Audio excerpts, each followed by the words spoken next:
കർണാടക ഹുൻസൂരിൽ പട്ടാപ്പകൽ ജ്വല്ലറിയിൽ തോക്ക് ചൂണ്ടി വൻ കവർച്ച. തടയാൻ ശ്രമിച്ച ജ്വല്ലറി ജീവനക്കാരന് നേരെ മോഷ്ടാക്കൾ വെടിതീർത്തു. കണ്ണൂർ സ്വദേശികളുടെ ഉടമസ്ഥതയിലുള്ള ജ്വല്ലറിയിലാണ് വൻ കവർച്ച നടന്നത്.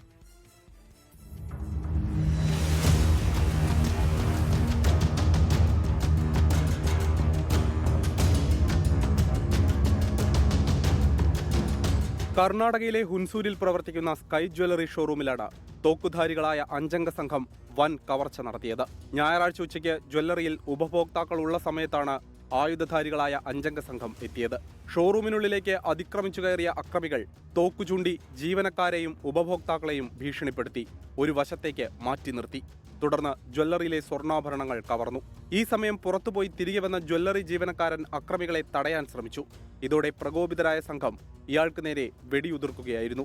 വെടിയുണ്ട ലക്ഷ്യം തെറ്റി മാറിയതിനാൽ ജീവനക്കാരൻ വലിയ പരിക്കുകളില്ലാതെ രക്ഷപ്പെട്ടു. കവർച്ചയ്ക്ക് ശേഷം പ്രതികൾ വാഹനത്തിൽ അതിവേഗം രക്ഷപ്പെട്ടു. മൈസൂരിനടുത്ത് ഹുൻസൂർ സ്ഥിതി ചെയ്യുന്ന സ്കൈ ഗോൾഡൻ ഡയമണ്ട് എന്ന സ്ഥാപനത്തിൽ നിന്നും നട്ടാപ്പകൽ ഉച്ചയ്ക്ക് 2 മണിക്ക് ഒരു 5-അംഗ സംഘങ്ങൾ, തോക്കുധാരികളായ 5-അംഗ സംഘങ്ങൾ ഷോപ്പിൽ കയറി വരികയും അവിടെ ഉണ്ടായിരുന്ന സ്റ്റാഫുകളെ മുഴുവൻ തോക്ക് ചൂണ്ടി ഭീഷണിപ്പെടുത്തി അവിടെ ഉണ്ടായിരുന്ന സ്വർണ്ണാഭരണങ്ങൾ മുഴുവൻ ഒരു ബാഗിനകത്താക്കി കൊണ്ട് കടന്നു കളയാണ് ചെയ്തത്. വിവരമറിഞ്ഞ് ഉന്നത പോലീസ് ഉദ്യോഗസ്ഥർ സ്ഥലത്തെത്തി പ്രാഥമിക പരിശോധനകൾ നടത്തി. ജ്വല്ലറിയിലെ CCTV ദൃശ്യങ്ങൾ പോലീസ് ശേഖരിച്ചിട്ടുണ്ട്. പ്രതികൾക്കായി അതിർത്തി പ്രദേശങ്ങളിൽ ഉൾപ്പെടെ പോലീസ് കർശന പരിശോധന നടത്തുകയാണ്. പ്രതികൾ അയൽ സംസ്ഥാനങ്ങളിൽ നിന്നുള്ളവരാണോ എന്ന് പോലീസ് സംശയിക്കുന്നുണ്ട്. സംഭവത്തിൽ കർണാടക പോലീസ് കേസെടുത്ത് വിശദമായ അന്വേഷണം ആരംഭിച്ചു. എത്രത്തോളം സ്വർണം നഷ്ടപ്പെട്ടു എന്നതിനെക്കുറിച്ച് കൃത്യമായ കണക്കുകൾ ലഭ്യമായിട്ടില്ല. 24 കണ്ണൂർ.